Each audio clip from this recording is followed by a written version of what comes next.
உங்களுக்கு நிம்மதி உண்டாகுவதாக, தேவனுடைய இரக்கங்கள் அதிகமாவதாக. தேவன் என்ன சொல்றாங்கன்னா, சங்கீதம் 22:5, உம்மை நோக்கி கூப்பிட்டு தப்பினார்கள், உம்மை நம்பி வெக்கப்பட்டு போகாதிருந்தார்கள். நீங்கள் தப்பிச்சிடுவீங்கங்க. எதற்காக கவலைப்படுறீங்களோ அந்த இடத்துல இருந்து தப்பிச்சிடுவீங்க. வெக்கப்பட்டு போக மாட்டீங்க. நீங்கள் என்ன நினைக்கிறீங்க? ஐயோ இந்த பிரச்சனை கொடுமைப்படுத்துதுங்க, வேதனைப்படுத்துது, அந்த இடத்துல இருந்து தப்பிப்பீங்க. ஆனால் ஒரு சீக்ரெட், அதற்கு ஒரு ரகசியம் இருக்குது. இயேசுவை நோக்கி கூப்பிடணும், வேற யாரையும் நோக்கி கூப்பிட வேண்டாம். இயேசுவை நோக்கி கூப்பிட்டால் நீங்கள் தப்பிச்சிடுவீங்க. வேற எந்த மனுஷங்களையும் நோக்கி கூப்பிடாதீங்க. இயேசுவை நோக்கி நீங்கள் கூப்பிட்டால் கண்டிப்பாக தப்பிப்பீங்க. எப்படிங்க இயேசுவை நோக்கி கூப்பிட்டால் எப்படி தப்பிக்க முடியும்? முழு கவனத்தையும், இயேசுடைய முழு கவனத்தையும் உங்கள் பக்கம் திருப்பணும். அதனால் கூப்பிடணும். கூப்பிட்டால்தான் அவர் ஃபுல் கவனத்தையும் உங்கள் மேலே வைக்க முடியும். இயேசுவே என்னை கவனிங்க கவனிங்கன்னு கூப்பிடுங்க, நல்லா கூப்பிடுங்க, சரிங்களா? அதனால் நீங்கள் தப்பிச்சிடுவீங்க. வியாதிக்கிட்ட இருந்து தப்பிச்சிடுவீங்க, உங்கள் பிரச்சனைகளிலிருந்து தப்பிச்சிடுவீங்க, கடன்லேருந்து தப்பிச்சிடுவீங்க, எதெல்லாம் கொடுமைப்படுத்துதோ அதிலிருந்து தப்பிச்சிடுவீங்க. என்னங்க இந்த வேலை ஓவராக கொடுமைப்படுத்துதுங்க, வேறு வழி இல்லை, வேறு வேலை இல்லை, இதில் தான் இருக்குது, அந்த மாதிரி இடத்துல இருந்தும் தப்பிச்சிடுவீங்க. ஆனால் என்ன பண்ணணும்? சத்தமிட்டு கூப்பிடணும். இயேசுடைய முழு கவனத்தையும் உங்கள் மேலே திருப்பணும். அப்போ தான் என் பிள்ளைக்கு இது செய்து கொடுக்கணும்னு அவர் வருவார். இப்போ ஒரு பிச்சைக்காரன் பிச்சை எடுக்கணும்னா அம்மா தாயே சத்தமிட்டு கூப்பிட்டால்தான் அவன் தட்டில் ஏதாவது விழும், கரெக்டாக? அப்போ கூப்பிடணும். அப்போ எல்லாமே உங்களுக்கு கிடச்சிடும், வெக்கப்பட்டு போக மாட்டீங்க, சரிங்களா?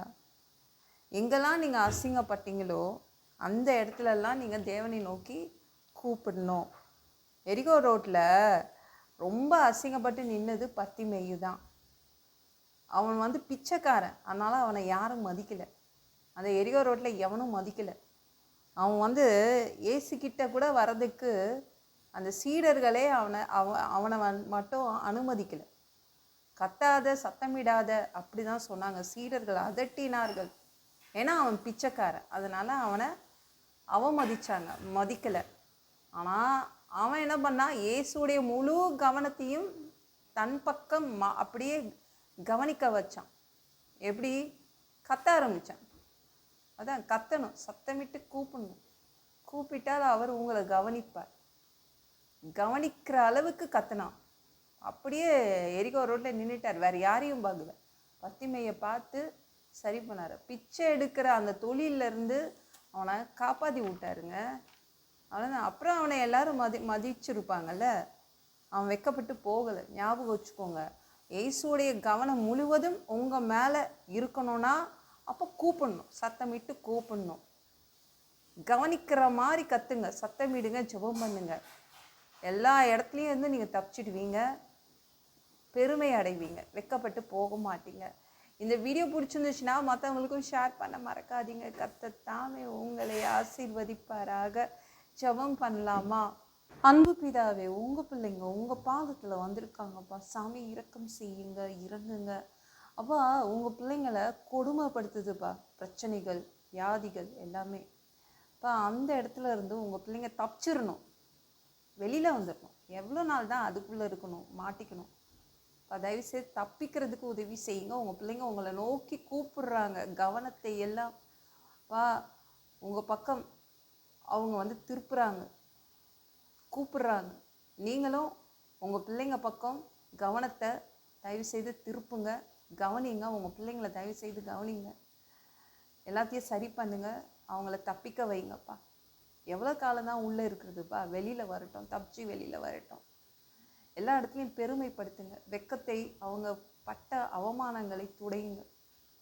எல்லாம் பொல்லாத பிசாசுகள், ஏவல்கள், மந்திரங்கள், தற்கொலை ஆவிகள், பயத்தின் ஆவிகள், பலவீனப்படுத்துகின்ற ஆவிகள் எல்லாம் இயேசு என்ற பெயரினை கொண்டு துரத்துகிறேன், ஓடிப்போ. உங்கள் பிள்ளைங்களை இரத்த கோட்டைக்குள் மறைச்சிக்கோங்க, பரிசுத்த ஆவியால் நிரப்புங்க.